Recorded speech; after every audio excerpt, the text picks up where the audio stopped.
चलो test your under मतलब chapter तो कंप्लीट कर लिया था हम लोगों ने ये। ठीक है, कुछ क्वेश्चंस हैं इसके, फटाफट से वो देख लेते हैं हम लोग क्या है। ठीक है, अब इसमें कॉन्फ्लिक्ट ऑफ इंटरेस्ट को लेकर के एक क्वेश्चन है। क्या है क्वेश्चन, देख लेते हैं इसमें क्या दिया हुआ है।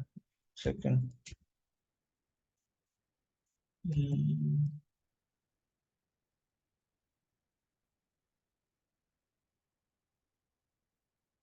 ये तो हो गया था। हाँ ये है, जैसे ना क्वेश्चन काफी डिटेल्ड है। आइडेंटिफाई, अब देखो ये क्वेश्चन क्यों इंपॉर्टेंट है, क्योंकि इसी तरह के क्वेश्चन मेजरली आपसे एग्जाम में पूछे जाएंगे इस चैप्टर में से, है ना। That's why it is important. तो अभी ये क्वेश्चन देखो अब। अच्छा, बिफोर स्टार्टिंग दी क्वेश्चन, आप लोग अपना पोर्टल यूज कर रहे हो नहीं कर रहे हो, स्टूडेंट पोर्टल जो है आप लोगों का यहाँ पे। Yes sir. शुभ सिमरन, वो यूज करना स्टार्ट किया नहीं किया आप लोगों ने अभी तक भी? No sir. तो वो क्यों नहीं यूज कर रहे हो भाई? उसको यूज करो, उस पे आपको प्रैक्टिस पेपर मिलेंगे, उसके सॉल्यूशंस भी मिलेंगे, वहां से सॉल्व करोगे तो तभी तो कॉन्फिडेंस बिल्ड होगा, ऐसे कैसे होगा, है ना। तो वो चीज जल्दी चालू करो। ठीक है, नाउ सी, पहले कोई भी केस पढ़ने से पहले नीचे आ जाइए, क्वेश्चन पढ़ लीजिए, देख लीजिए क्या पूछा जा रहा है, और फिर केस हम लोग पढ़ेंगे। अब इन्होंने ए और बी दो क्वेश्चन पूछे हैं। पहले में तीन थ्रेट आइडेंटिफाई करने हैं to objectivity if willing and able accept truckers company as a new audit client. तो नाउ सी, अगर ये जो कंपनी है ये न्यू ऑडिट क्लाइंट को की तरह उसको अगर एक्सेप्ट करती है, तो वो हमको तीन थ्रेट आइडेंटिफाई करने and recommend how the threat can be managed.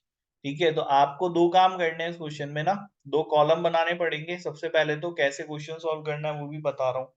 ठीक है, तो दो कॉलम आपको बनाने पड़ेंगे। एक कॉलम में आपको थ्रेड आइडेंटिफिकेशन करना है और फिर बताना है कि उस थ्रेड को आप लोग रिड्यूस किस तरीके से करोगे। ठीक है भाई, समझ में आ गया कैसे करना है क्वेश्चन सॉल्व? सिंपल। ठीक यस है, सर। ऐसे एक, हाँ ऐसे एक आप लोग टेबल बना लीजिए। एक तरफ पे थ्रेड लिखिए, एक तरफ पे अपना रिकमेंडेशन लिखिए। अब थ्रेड है क्या वो ऊपर क्वेश्चन में पढ़ना पड़ेगा, और फिर हम उसका रिकमेंडेशन लिखेंगे। ठीक है, explain the matter other than ethical threat that should be considered by willing and able prior to accepting the engagement. अच्छा, क्या क्या हमको अदर मैटर्स एक्सप्लेन करने हैं कि भाई अगर अदर देन एथिकल थ्रेट्स, हाँ, जो आपको कंसीडर्ड करने चाहिए वाइल विलिंग एंड एबल। तो हमने पढ़ा है भाई कि जब भी आप कोई ऑडिट एक्सेप्ट करने जाते हो तो क्या क्या चीजें प्रेजेंट होनी चाहिए। प्री कंडीशंस ऑफ ऑडिट, है ना। पढ़ा है नहीं पढ़ा है, मतलब ये तो थ्योरेटिकल क्वेश्चन है, आपको पढ़ा होगा ऊपर तो ही ध्यान होगा, नहीं पढ़ा होगा तो नहीं ध्यान होगा, है ना। यस। अब थ्रेड आइडेंटिफाई कर लेते हैं, टोटल 10 मार्क का क्वेश्चन है।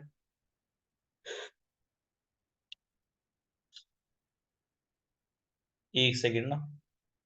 You are manager in the audit department of willing and able a potential new client.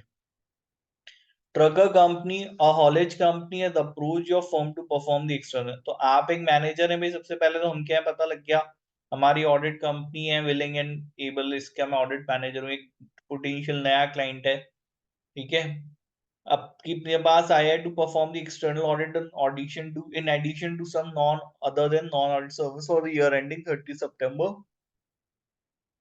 So and so. तो काम क्या मांग रहे हैं, ये क्या करने के लिए कह रहे हैं, आपके ऑडिट करने के लिए कह रहे हैं,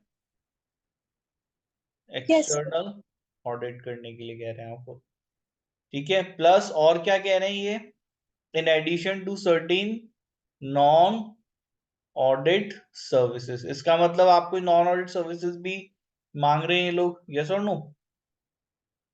yes. In addition to some, तो ऑडिट नॉन ऑडिट सर्विसेज भी मांग रहे हैं। Audit firm was recommended to truckers company by an existing client. ठीक है, आपका रिकमेंडेशन उसको किसने दिया है, आपके ही किसी एग्जिस्टिंग क्लाइंट ने दिया है, ONPS shipping company with the major customers. चलो, कोई थ्रेड दिख रहा है इसमें यहाँ पे, यस और नो? Yes sir. सर अगर नॉन ऑडिट सर्विस है तो सेल्फ रिव्यू थ्रेट एग्जिस्ट कर रहा है। ठीक है, सबसे पहली बात तो यहाँ पे नॉन ऑडिट सर्विसेज है, और क्या है दूसरा, ये हमको जो रिकमेंडेशन दिया वो किसने दिया रिकमेंडेशन? एक पुराने क्लाइंट ने दिया है, ओएनपी ने। Yes, sir. ठीक है भाई, आप तो जानते नहीं थे क्लाइंट को, ये जो नया है क्लाइंट ट्रकर इन कंपनी। ठीक है, तो आप किसी के लिए ऑलरेडी काम कर रहे थे, ओएनपी नाम की कंपनी जिसके लिए हम लोग एक शिपिंग कंपनी ऑलरेडी काम कर रहे थे, उनको हमारा काम अच्छा लगा होगा, तो उन्होंने मेरा रिकमेंडेशन दिया इसको ट्रकर एंड कंपनी को। ठीक है, तो कोई बात नहीं, दिया दिया रिकमेंडेशन। अब मेरे क्लाइंट के बीच में जो एग्जिस्टिंग क्लाइंट है और ये जो नया क्लाइंट है, इन दोनों के बीच में एक ऑलरेडी रिलेशनशिप एग्जिस्ट करता है। ठीक है, दोनों क्लाइंट एक दूसरे को पहले से जानते हैं, है ना? दोनों क्लाइंट एक दूसरे के सप्लायर और कस्टमर है ना? यस और no, they are trading with each other. Yes, sir. कौन सा थ्रेड क्रिएट हो रहा है यहाँ पे? They are trading with each other, एक चीज है। तो हमने बोला है भाई, कॉन्फिडेंशियलिटी वाली बात आती है यहाँ पे। Yes, sir. हमें ऐसी, ऊपर पढ़ा है हमने, हमें ऐसी कंपनीज के लिए काम नहीं करना चाहिए जो कंपनीज आपस में एक दूसरे की कंपीटिंग हो या आपस में एक दूसरे के साथ ट्रेड करती हो। ठीक है, कॉन्फिडेंशियलिटी का कॉन्फ्लिक्ट ऑफ इंटरेस्ट आ सकता है। ठीक है, समझ में आ गया, कॉन्फ्लिक्ट ऑफ इंटरेस्ट आ सकता है यहाँ पे। यस और Yes, no? sir. Yes, you sir. Have been, हाँ अब नेक्स्ट देख लेते हैं। You have been chosen to lead the engagement as you experience of audit knowledge company as you also manage the audit of ONP. चलो, अब ये बोल रहे हैं भाई कि आप ही यहाँ पर इसी कंपनी की ऑडिट भी करो, क्योंकि आपने ओएनपी कंपनी की भी ऑडिट, आप उसकी भी ऑडिट मैनेज करते हो, इसलिए आपको नई कंपनी का भी ऑडिट करना चाहिए। Is the right recommendation? सही कर रहे हैं ये लोग कि गलत कर No, रहे हैं? sir. No, sir. Because confidentiality threat exist कर रहा है, तो फिर इनको different teams और different managers hire करने चाहिए, दो वेरी से। गुड, इनको डिफरेंट टीम और डिफरेंट मैनेजर आइडेंटिटी वो करने चाहिए ना। आपको अगर काम करना है तो सेफगार्ड आपका ये होगा कि आप अलग अलग मैनेजर्स अपॉइंट करेंगे। While arranging the initial meeting with the directors of Truckers Company, discovered that you studied accountancy with the finance director at the university. Again, a threat has been identified here. Familiarity threat. So different हाँ, audit manager hire कर सकते हैं. familiarity threat exist करता है, क्या safeguard apply करना पड़ेगा? Different audit manager को hire कर सकते हैं. डिफरेंट ऑडिट मैनेजर्स को हायर कर सकते हैं। पहली बात तो देखो, ये फाइनेंस डायरेक्टर है कंपनी के अंदर, है ना? Yes, sir. He is in a position to affect the financial statements और नॉट?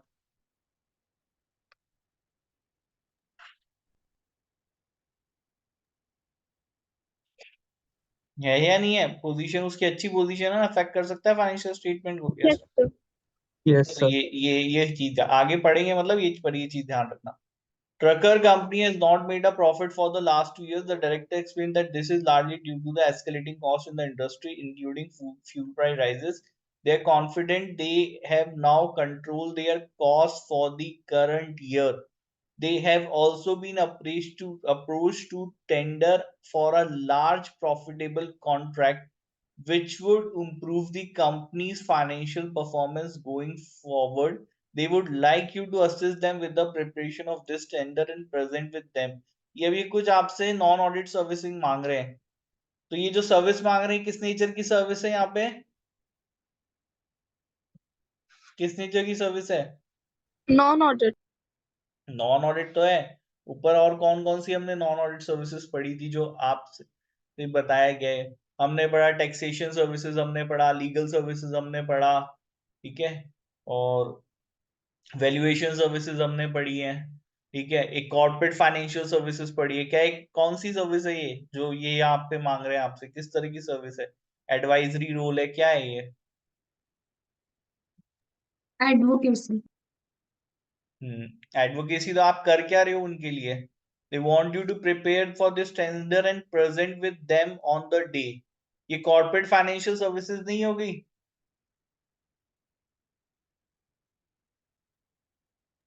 चलो वो उतना डिटेल में मत मत जाओ भी सही, बट यहाँ पर किस तरह का थ्रेड क्रिएट हो रहा है वो बताओ। आप क्या कर रहे हो Advocacy. कंपनी के लिए? आप अपने क्लाइंट को क्या सर्विस दे रहे हो?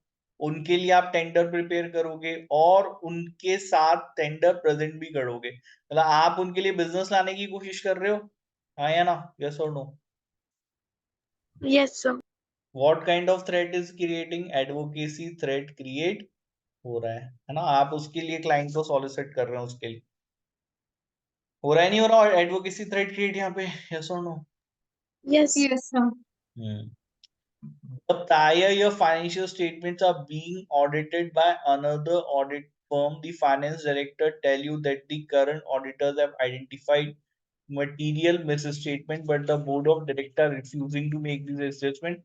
If adjusted, it would turn the break-even position into a loss.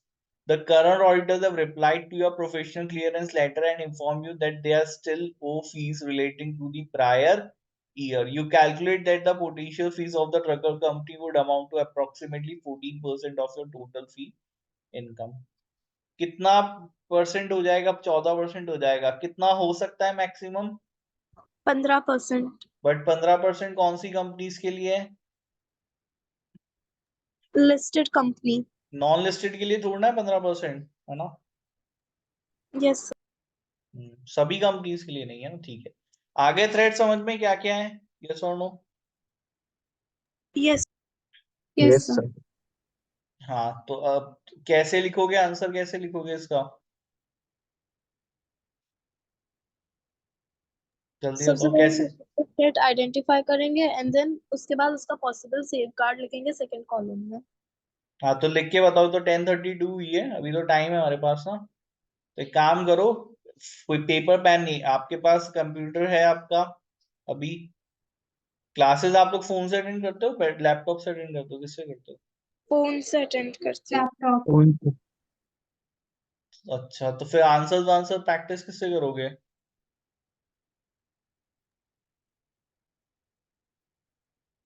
अभी मतलब लैपटॉप है तो सही ना, कंप्यूटर वगैरह सब, बिना उसके कैसे दोगे पेपर? सीबीटी है ना, कंप्यूटर बेस्ड एग्जाम है ना, सीबी है ना, दोगे कैसे एग्जाम? है या नहीं है लैपटॉप कंप्यूटर्स? है sir. Shubh Simran? Yes, sir. Yes, sir. This is हाँ तो है तो यूज करो ना उसको, मेरे को आंसर लिख के बताओ अभी, पीडीएफ भेजो मुझे। है ना अभी टाइम, 10 मिनट से ज्यादा नहीं लगेगा टाइम, 10:33 हुए हैं, 10 मिनट का टाइम दे रहा हूँ। आंसर लिख के बताओ मुझे, कैसे आंसर लिखोगे इसके?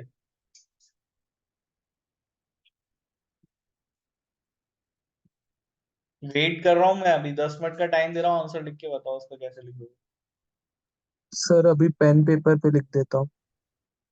हाँ अभी तो पेन पेपर से लिख रहे हो, बट प्रैक्टिस जनरली अब देखो, क्योंकि जरूरी है वो, टाइपिंग स्पीड अगर आएगी नहीं तो क्वेश्चन सॉल्व होगा नहीं, सब्जेक्टिव क्वेश्चन है वही, है ना, तो उससे यस करने सर। की भी आदत डालो। चलो अभी अभी तो कर लो, कोई बात नहीं, बट अब जनरली उसी से क्वेश्चन किया करो, कंप्यूटर पे लैपटॉप पे बैठ के। 10 मिनट का टाइम दे रहा हूँ, क्वेश्चन सॉल्व करके बताना।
लिख लिया क्या भाई क्वेश्चन, आंसर लिखा?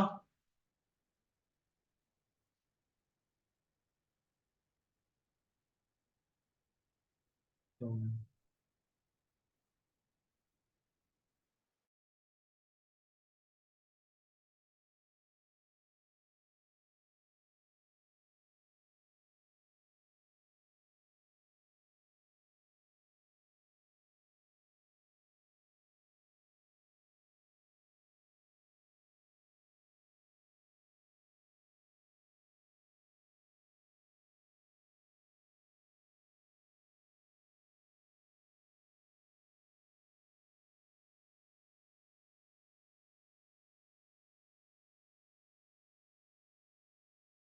Yes, sir. Sent.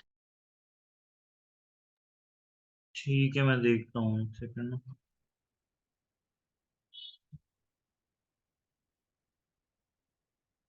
या तुमने भी पेन पेपर से लिखा है? Yes, sir. So currently I'm on phone. हम्म, आगे से आदत उस पे डालो, ये नहीं, इस पे नहीं है ना। Yes, sir.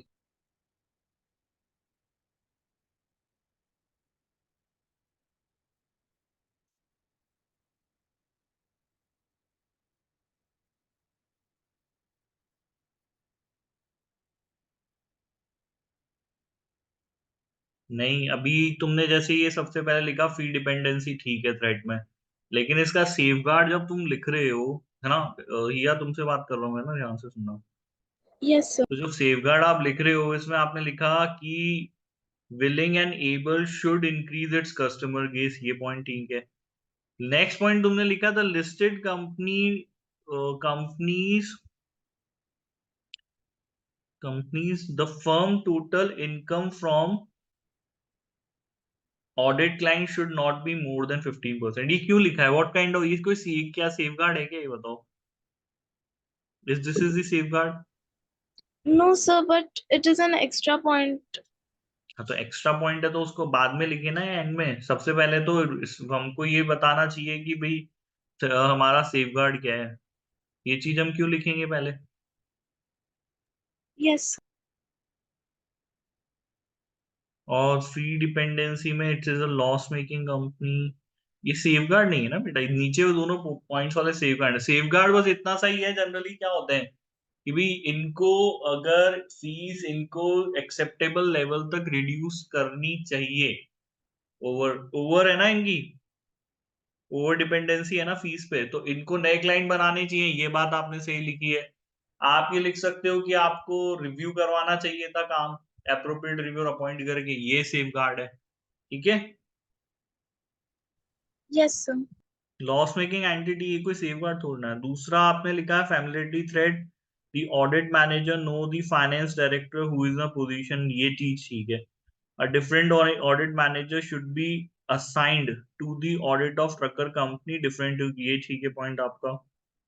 Self review thread, willing and able also provide non audit service to the client which may develop non, अब आपने जब ये लिखा है कि नॉन ऑडिट सर्विस प्रोवाइड कर रहे हो, तो इससे एडवोकेसी थ्रेड नहीं प्रोवाइड हो रहा ना स्पेसिफिकली। आप नॉन ऑडिट सर्विस तो कुछ भी हो सकती है ना, Yes, तो इससे सिर्फ एडवोकेसी थ्रेड तो क्रिएट होगा नहीं। अब स्पेसिफिकली कि क्या non advocacy non audit services, तो यहाँ आपको एडवोकेसी के साथ साथ सेल्फ रिव्यू थ्रेड भी लिखना चाहिए, है ना। जब आप अपने क्लाइंट के लिए दूसरा काम करोगे तो उससे सेल्फ रिव्यू थ्रेड क्रिएट होगा, पहली बात तो ये है, ठीक है।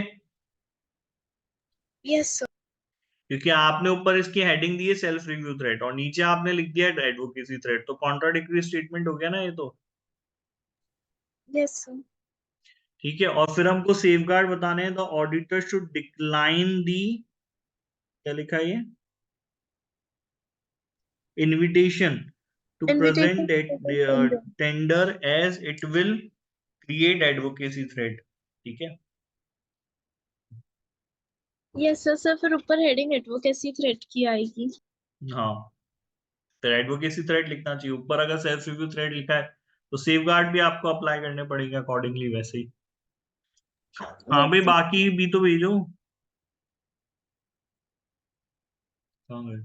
सिमरन बेटा लिख लिया? Yes, sir. 1 minute. सर वो एक और थ्रेड पेज 2 कॉन्फिडेंशियलिटी थ्रेड भी है। Conflict of interest, confidentiality thread भी है, और क्या क्या है?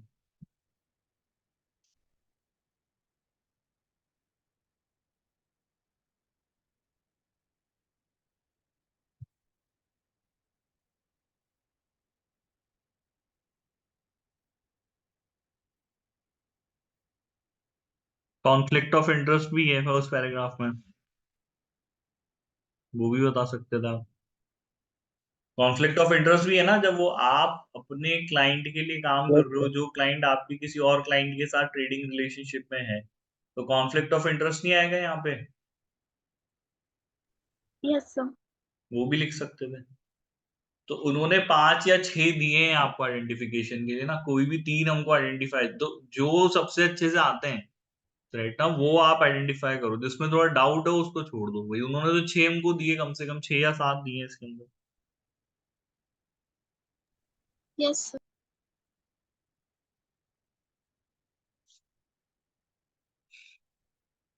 सर लाइक अगर लेकिन मैंने 3 से ज्यादा सपोज 5 पॉइंट्स लिखे और उसमें से मेरा 1 पॉइंट गलत है, सो मुझे टोटल आउट ऑफ 6 मार्क्स मिलेंगे या नहीं? देखो हर एक पॉइंट का 1 मार्क्स है यहाँ पे, ठीक है। 3 अगर आपने सही आइडेंटिफिकेशन किए थ्रेट, तो आपको 3 मार्क्स मिलेंगे पूरे। अगर उनके सेफगार्ड आपने सही लिखे हैं तो उसके 3 मार्क्स मिलेंगे। अब जहां आप गलती करोगे वहां आपके मार्क्स कट जाएंगे, सिंपल सी बात। नहीं सर, बट अगर हमने एक्स्ट्रा लिखा है तो? एक्स्ट्रा के लिए कुछ नहीं होता। फर्स्ट 4 आपने अगर लिख दिए, फर्स्ट सेकंड थर्ड गलत है और फोर्थ सही है, तो उसका कोई रिलेवेंस नहीं है, फर्स्ट 3 ही पढ़े जाएंगे ना। तो 3 जिसपे सबसे ज्यादा कॉन्फिडेंस है वही लिखो, चौथा क्यों लिख रहे हो? ओके सर, सो हमें टॉप 3 सबसे ओके सर, गॉट इट। हाँ, आपके जो फर्स्ट 3 है वही पढ़े जाएंगे ना एग्जाम में। Yes sir. ये किसने भेजा है, सिमरन ने? बट सेफगार्ड 2 का सेम हो जा रहा है एकदम। वो कोई दिक्कत नहीं है भाई, सेफगार्ड तो है सब में, मोस्टली सब में सेम ही है ना, उससे क्या फर्क पड़ रहा है। जो है सेफगार्ड आपने जो बताया हमको स्टैंडर्ड में, हम वही अप्लाई करेंगे ना, हम अपना दिमाग अलग से क्या लगाएंगे उसमें, वो चलेगा, ठीक है। ये अभी किसने भेजा है मुझे आंसर? सर मैंने। सिमरन ने, ठीक है। थ्रेड लिखा, recommended by one of the major customer, also we are their audit manager as well, therefore there the risk of confidential. अब ये जो तुमने थ्रेड लिखा है ना, इसका टाइटल भी डालना है थ्रेड का, वो तुमने नहीं डाला है। तो तुमने फर्स्ट पॉइंट लिखा कि इससे रिस्क ऑफ कॉन्फिडेंशियलिटी है, इससे जो थ्रेट क्रिएट हो रहा है वो कॉन्फ्लिक्ट ऑफ इंटरेस्ट क्रिएट हो रहा है, Simran. Yes sir. Next, audit manager also know the finance director, this ये फैमिली, उसका हेडिंग डालो, family different audit manager should be assign to the drug company. इसके अलावा डिफरेंट टीम भी यूज करनी चाहिए, ये भी लिख सकते थे। The audit manager also asked to present the tender. This would create advocacy. The proposal should be declined by the audit manager. ठीक है। इस ये अब जैसे फर्स्ट सेकंड थर्ड, तुम लोगों ने थर्ड वाले में थोड़ा बहुत मुझे सही नहीं लगा ये। फोर्थ वाला सबसे सबने सही लिखा है, fees of 14% of the audit firms total income also create a self review thread. अरे 14% से सेल्फ रिव्यू थ्रेड कैसे क्रिएट हो जाएगा?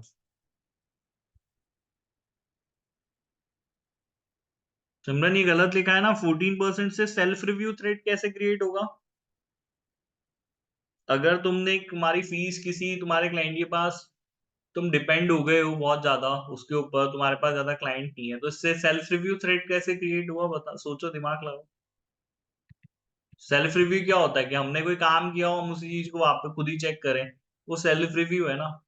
तो डिपेंडेंसी, फीस डिपेंडेंसी से सेल्फ रिव्यू थ्रेड क्रिएट नहीं होता, इंटिमिडेशन थ्रेड क्रिएट होता है। आया समझ में? यस सर, गलती से लिख दिया। हाँ। और इसके लिए हम लोगों के, तुमने सेफ गार्ड भी गलत लिखा है, इसके लिए जब आपका फीस डिपेंडेंसी बढ़ गई है तो आपको क्लाइंट बढ़ाने पड़ेंगे, ताकि आपकी डिपेंडेंसी कम हो और आपको अप्रोप्रिएट रिव्यूअर अपॉइंट करना पड़ेगा, जो आपके ऑडिट को क्या करेगा, रिव्यू करेगा, ठीक है, बाकी अदर देन थोड़ा सा और अच्छे से करोगे तो हो जाएगा। अब किसका रह गया एक, शुभ का। It creates a as the audit manager, different audit manager should be assign, ठीक है। Conflict of interest as you are the audit manager of the trucker company.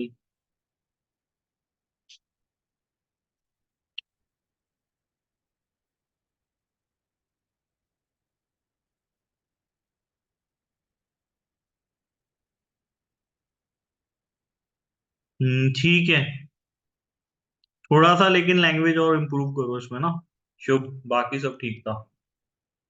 चलो यस नेक्स्ट, सर। अब इसमें एक और क्वेश्चन गिवन है, explain the matter other than the ethical thread that should be considered. अब ये आपको और क्या क्या मैथड इन्होंने चीजें दी हैं जो कंसीडर करनी चाहिए ना, other than the ethical thread. अब other than the ethical thread क्या क्या चीजें हैं इसमें?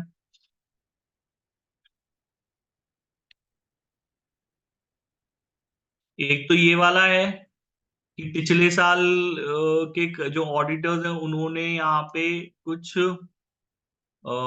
रिकमेंडेशन दी थी मटेरियल में से स्टेटमेंट्स को एडजस्ट करने के लिए, उन्होंने नहीं किया। ये हमको कंसीडर करना पड़ेगा नहीं करना पड़ेगा? यस और no? Yes sir, yes because sir. These के आर दी साथ एडिशनल कंसिडरेशन। उसकी पुरानी वाले की फीस बकाया है, उसको बात करो अब कि भाई ये फीस आप पहले रीपे करो। मेरा दोस्त है यार, मेरा दोस्त क्या मतलब मेरी फैटर्निटी का पर्सन है, उसका पैसा खा गए तुम, कल को मेरा खा जाओगे। तो ये चीज कंसीडर करनी पड़ेगी ना। प्रोफेशनल क्या कहते हैं उसको? प्रोफेशनल क्लियरेंस कहते हैं। Yes sir. प्रोफेशनल क्लियरेंस आपको लेना पड़ेगा। करंट ऊपर वाले पॉइंट में करंट ऑडिटर्स के साथ डिसएग्रीमेंट्स है वो आपको देखने पड़ेंगे। ठीक है, और क्या क्या चीजें हम लोग कंसीडर करते हैं जो नहीं भी है क्वेश्चन में गिवन, वो भी चीजें बतानी है ना।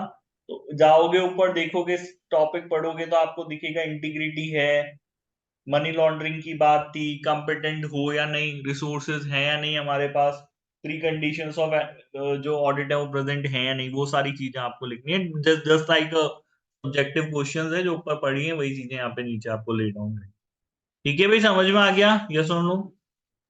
Yes sir. Yes sir. तो वो भी क्वेश्चन लिखने की कोशिश करना है ना। अब now see which of these is not a fundamental ethical principle. Ethical principle कौन सा नहीं है fundamental? Integrity, independence, objectivity, professional competency and duty. कौन सा फंडामेंटल एथिकल प्रिंसिपल नहीं है? इंडिपेंडेंस। इंडिपेंडेंट। इंडिपेंडेंस नहीं है, इंटीग्रिटी, ऑब्जेक्टिविटी, प्रोफेशनल कॉम्पिटेंसी है। Clear? Which of these statement provides the best explanation of integrity? Members should act diligently and in accordance with applicable technical and professional standards. Integrity को सबसे सही कौन सा statement सबसे अच्छे से एक्सप्लेन करना है, कर रहा है? तो पहला स्टेटमेंट ये है कि मेंबर्स को डिलीजेंटली एक्ट करना चाहिए in accordance with applicable technical and professional standards. Members should not bring the profession into disrepute. Members should not use client information for personal advantage. Members should be straightforward and honest in all professional and business relationship. कौन सा statement भाई यहाँ पे सबसे सही से explain कर रहा है डी। इंटीग्रिटी को? डी। और अब यही बताना क्यों, लेकिन तुमने आंसर दिया है। सर इंटीग्रिटी मतलब basically honest. Integrity means honesty होता है, सिंपल सी बात है। यस और नो? Yes sir. यस। या आपको अपना काम ऑनेस्टी से करना है। ठीक है, diligently in accordance with applicable technical and professional का इंटीग्रिटी से कोई लेना नहीं है। अपने प्रोफेशन को डिस्ट्रीब्यूट मत करो, ठीक है, बात हो सकती है।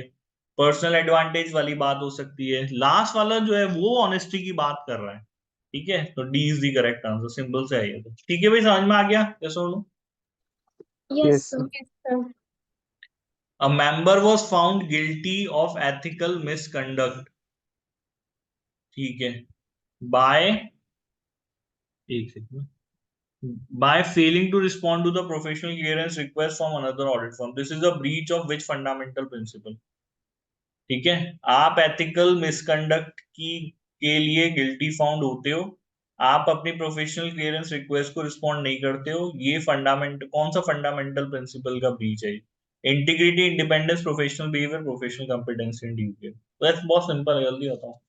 Professional professional professional behaviour. Behaviour. Behaviour. Professional behaviour, professional behaviour थोड़ा ना, अब आपके पास कोई क्लाइंट था चला गया, दूसरे नए गए उसके पास गया, उसने आपको आपको देना चाहिए professional clearance. Which of the following statement best describe the conceptual framework approach to ethics? A set of rules which must be followed in all circumstances. A set of principles with the auditor apply based on professional judgment. Conceptual framework is set out in company law. Set up with the auditor applied at their discretion. क्या है भाई ethics का मतलब क्या है? B. क्या ये B. Rules हैं? क्या ये प्रिंसिपल्स हैं? क्या ये कंसेप्चुअल फ्रेमवर्क है? ए तो गलत है, Yes, sir. Yes. Yes, sir. ठीक है। बी गलत है या नहीं है मुझे नहीं पता, तुम लोग बताओ। Sir, B B सही है। सही है because it is a set of principles. हाँ, सी गलत है। कंपनी लॉ में तो कहीं से कोई बात नहीं है इसकी, Yes, ठीक है ना। sir. Yes. अब बचा बी और D. Set of principle with the auditor apply based on professional judgement और based on apply at the description. अपनी इच्छा से करोगे या प्रोफेशनल जजमेंट से करोगे? Professional judgment. Professional judgment. Professional judgment से करेंगे, अपनी इच्छा से नहीं करेंगे, ठीक है।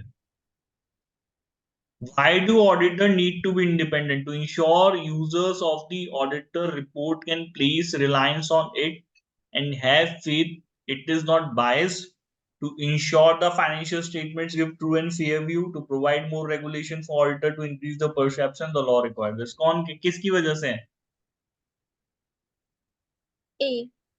हाँ, ये financial statement true and fair view देते हैं, ये हम इंश्योर करेंगे, मैनेजमेंट करेगा, कौन करेगा? Management करेगा. Management करता है. तो बस ये तो गलत हो गया। To provide more regulation for auditor to increase the perception of quality, ये क्या बात हुई? हमारे इंडिपेंडेंट होने से क्या लेना देना है? ऐसा भी नहीं है, लॉ रिक्वायर करता है नहीं करता वो भी कोई जरूरत नहीं है। इंडिपेंडेंट होना ऑफकोर्स की इसलिए जरूरत है ताकि लोग इसके ऊपर विश्वास कर सकें। आ गया भाई, सिंपल है। Yes, Yes, sir. sir. Yes, sir. Which of the following is not a threat to objectivity?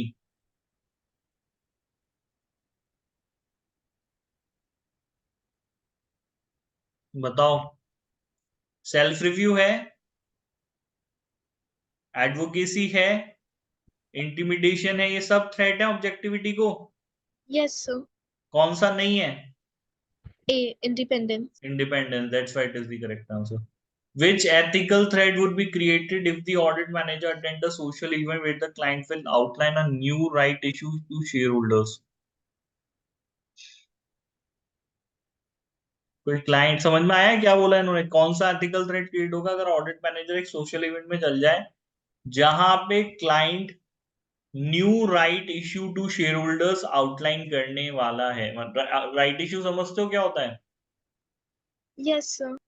Yes. Right issue सबको समझ में आता है नहीं आता है? Yes, Yes. sir. तो क्या हो रहा है यहाँ पे? आप एक सोशल इवेंट में गए, ऑडिटर प्रेजेंट है और उस इवेंट के अंदर जो क्लाइंट है वो अपने शेयर होल्डर्स को बोल रहा है भैया मैं और शेयर देने आ रहा हूँ, ऑडिटर भी प्रेजेंट है। कौन सा थ्रेट क्रिएट हो रहा है? Familiarity, advocacy, self review, self interest? Sir, advocacy. Advocacy हो रहा है शुभ? Yes, sir. Sir, क्योंकि पब्लिक को ऐसा लगेगा कि हम हमारे क्लाइंट को प्रमोट कर रहे हैं सोशल इवेंट में. हाँ, फैमिलिटी का कोई लेना देना नहीं है, सेल्फ रिव्यू का लेना नहीं है, सेल्फ इंटरेस्ट का नहीं है। एडवोकेसी, क्योंकि वहां लोगों को ही लगेगा ना भी ऑडिटर प्रेजेंट है, इसका मतलब ये इसको प्रमोट कर रहा है। यस और no? Yes, sir. Yes, sir. इसलिए which of the following is likely to be the most significant threat created by the offer of tickets to the world? ये तो तुम लोग फटाफट बता दोगे, जल्दी बताओ। Self-interest. शुभ सिमरन? Yes, sir. Self-interest. हाँ, क्लाइंट से भी वर्ल्ड कप फाइनल का टिकट लोगे तो सेल्फ इंटरेस्ट क्रिएट होगा ना। What is the restriction if on the level of income that can be received from income from broom company before a situation of dependency is presumed to exist? बताओ भाई, इसके लिए तो हमको देखना पड़ेगा ना 15%. ऊपर कंपनी हमारी लिस्टेड है या नहीं है। Yes, sir. इसलिए अब केस पढ़ना जरूरी है। You are audit manager responsible for the audit of Broom company या लिस्टेड कंपनी? कंपनी लिस्टेड है भाई, कितना होगा? 15%. 15%. 15% से ज्यादा नहीं होना चाहिए, है ना। चलो, for clients what where the fees level must be monitored, what safeguard can the firm apply to reduce the threat to an acceptable level? For clients where the level of fees must be monitored, क्या क्या safeguard आप apply कर सकते हो ताकि threat को acceptable level से reduce किया जाए? क्या ऑडिटिंग मेंबर्स को रोटेट करना चाहिए एनुअल बेसिस पे? क्या ये मैटर हमको ऑडिट कमिटी के साथ डिस्कस करना चाहिए? क्या हमें एंगेजमेंट क्वालिटी रिव्यूअर को अपॉइंट करना चाहिए? क्या करेंगे? Sir, 2 or 3 discussion with the audit committee and assign an engagement quality reviewer. First वाला क्यों नहीं है रोटेशन? और ये बताओ कि फर्स्ट वाला क्यों सही नहीं है?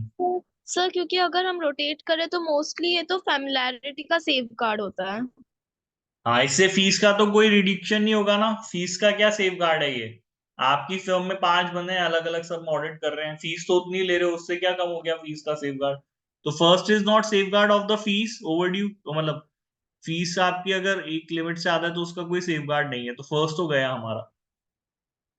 ऑडिट कमिटी से डिस्कस करना चाहिए हम लोगों को। Yes sir. शुभ एंड सिमरन, करना चाहिए नहीं करना चाहिए? Yes sir. ये करना। और ये पॉइंट तुमने ऊपर नहीं लिखा था अभी जब अपना क्वेश्चन आया था कि हमारी फीस जो है वो ऑडिट कमिटी से भी तो डिस्कशन है एक safeguard. Engagement quality reviewer appoint करना चाहिए। Yes sir. Yes sir. तो ये दोनों पॉइंट किस में एग्जिस्ट करते हैं? सी में, सेकंड एंड थर्ड ओनली। ठीक है भाई, समझ में आ गया? Yes sir. और कोई बचा है क्या Yes, क्वेश्चन अब? चलो ये चैप्टर खत्म हो गया है अपना। नेक्स्ट अब 5th चैप्टर चालू करेंगे, रिस्क, है ना? Yes sir. मंडे से ही करेंगे क्लास अपनी ना, मतलब मैं 2 दिन हूँ नहीं जोधपुर फॉर सम रीजन, तो मंडे से चालू करेंगे क्लास वापस। नेक्स्ट चैप्टर पढ़ना चालू करेंगे, रिस्क। ठीक है, एक वो उसको वैदिक नहीं आ रहा, शुभ उसको बोल देना मंडे को आ जाए ताकि ये क्लास में क्योंकि नया चैप्टर चालू करेंगे। ठीक है, yes sir. यस। चलो bye, good night. Good Sir, night sir, thank you. excuse me sir. हाँ बोलो। सर मुझे पूछना था कि जो मैंने आंसर लिखा है सर उसकी लेंथ ठीक है कि और भी लिखना रहेगा हाँ सर? लेंथ ठीक